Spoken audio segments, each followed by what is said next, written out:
What's going on, everybody? Welcome back. This is MP with MP Talk Sports. And this is my NFL Week 11 recap video. So this past Sunday, we had 6 plays, and we went 3 for 3. 3 wins, 3 losses. It could have been a better Sunday, but let's get into it.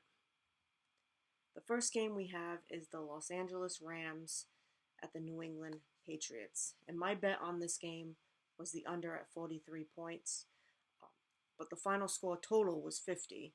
It was the Rams 28 and New England 22. And they were able to get over that number within like the first few minutes of the fourth quarter. But the Patriots did score first. They scored a touchdown with Kendrick Bourne. And so going into the second quarter, the Patriots do have the lead of 7-0. And then they have to punt it away, which results in a Rams touchdown by Cooper Kupp. Going into halftime, the Rams have the lead, with the score being 14-10. To start the second half, the Rams do get the ball, and within just 2 plays, Cooper Kupp scores a 69-yard touchdown, making the score 21-10 Rams. Then Patriots, they settle for a field goal. The Rams get a touchdown, and the Patriots get a touchdown right after. Then the Rams punted away, and then Patriots settled for another field goal, making the score now 28-22 Rams, with a little less than 5 minutes to go. Then the Rams punted away just before the 2-minute warning. So now the Patriots have a chance to at least tie the game if the point after isn't good. But then Drake May throws a deep pass that's intended for Demario Douglas, and that pass gets intercepted, blowing the chance for a Patriots win, which was disappointing. We lost our bet, and the Patriots don't get the win. For the quarterbacks, Matthew Stafford went 18 for 27, 295 yards, and 4 touchdowns. Drake May went 30 for 40, 282 yards, 2 touchdowns, and 1 interception. I mean, Drake May didn't look all that bad here, right? He's able to move the ball. They're able to score points.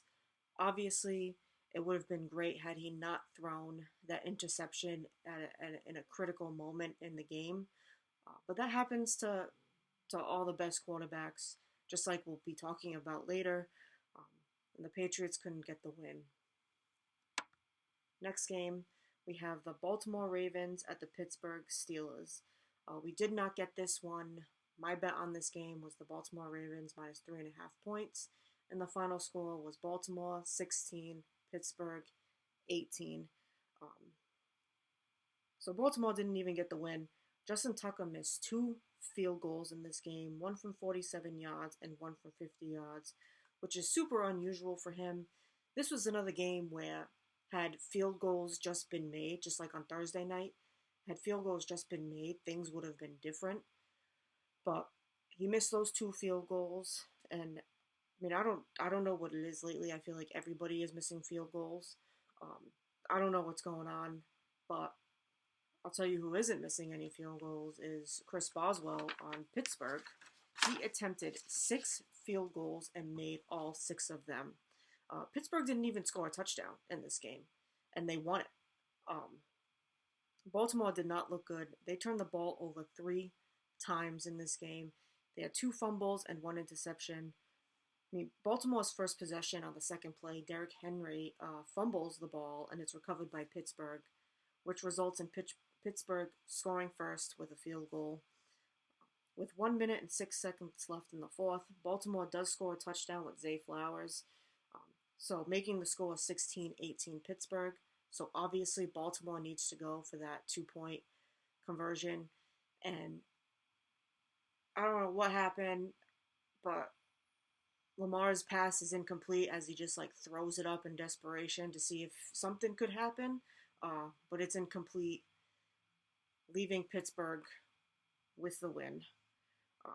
For the quarterbacks, Lamar Jackson went 16 for 33, 207 yards, 1 touchdown, and 1 interception. Russell Wilson went 23 for 36, 205 yards, 0 touchdowns, and 1 interception. Justin Fields did come in for a few plays in this game. He had 2 carries for 17 yards. Honestly, this game just pissed me off. It was painful to watch. I thought Baltimore was going to do better here. Obviously not. They they just they didn't look good, and we lost our bet. Next game was the Green Bay Packers at the Chicago Bears. We lost this one. My bet in this game was the Green Bay Packers -5.5, and the final score was Green Bay 20, Chicago 19. So Green Bay did get the win. They obviously just didn't cover.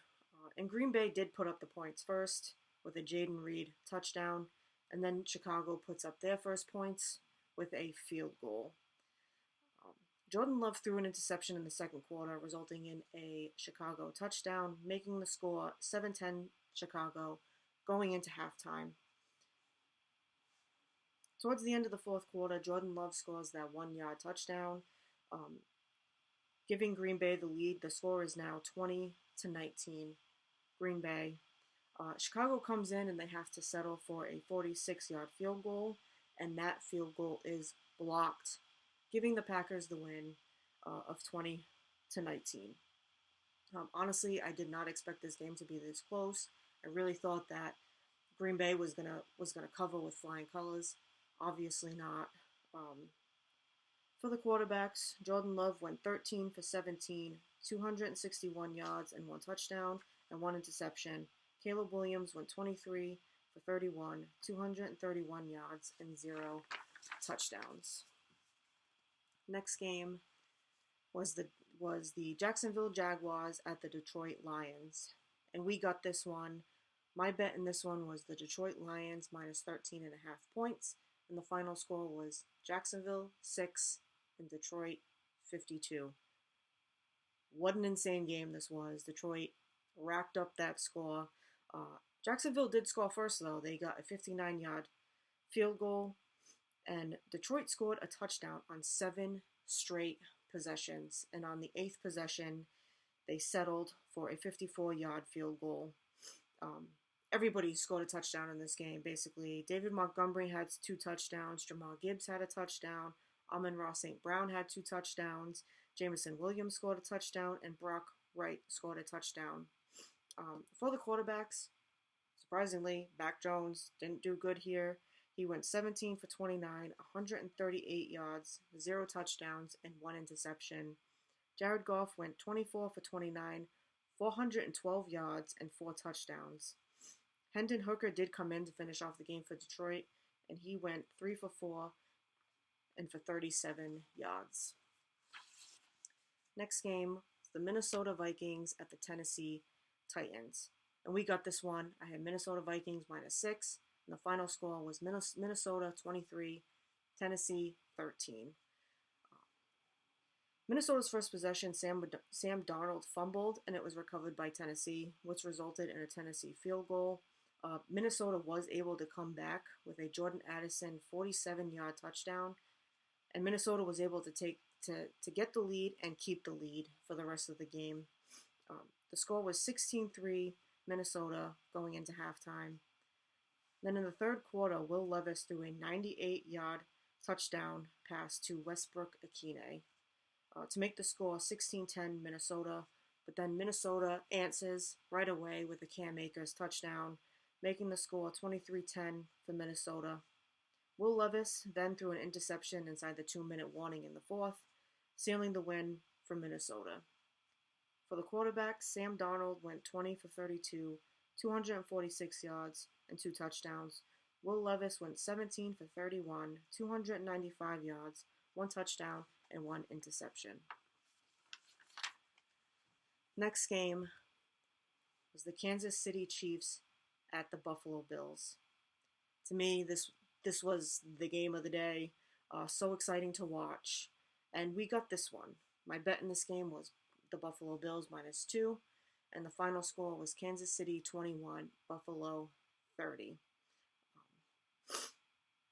Kansas City finally took a loss, and on their first possession, Patrick Mahomes throws an interception, which results in Buffalo scoring first with a James Cook touchdown, and the point after was no good.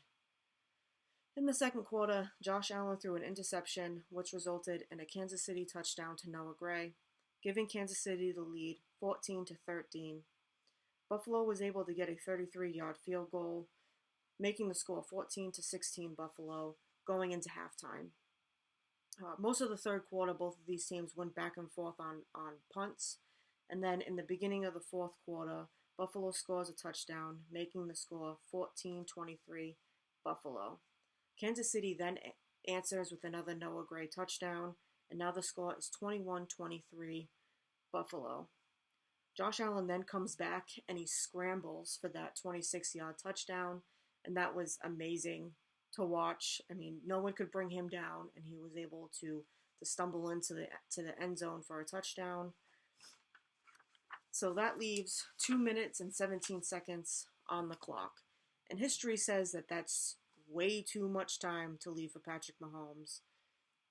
Then inside of the 2-minute warning, Mahomes attempts a deep pass to Travis Kelce on 4th and 13, and it gets intercepted, giving Josh Allen and the Buffalo Bills an amazing win over the undefeated Kansas City Chiefs. What a great game. I was jumping up and down when Patrick Mahomes threw that interception. I'm so happy that Buffalo was able to get the win. For the quarterbacks, Patrick Mahomes went 23 for 33, 196 yards, 3 touchdowns, and 2 interceptions. Josh Allen went 27 for 40, 262 yards, 1 touchdown, and 1 interception. And Josh Allen also led in rushing with 55 yards and 1 touchdown. What a great win for Buffalo, and we won our bet. So, thanks for watching. We went 3 for 3, 3 wins, 3 losses. Hopefully we'll come back better next week. I will be posting my NFL Week 12 video later on this week, so watch out for that video. And I'm MP, and this is MP Talk Sports.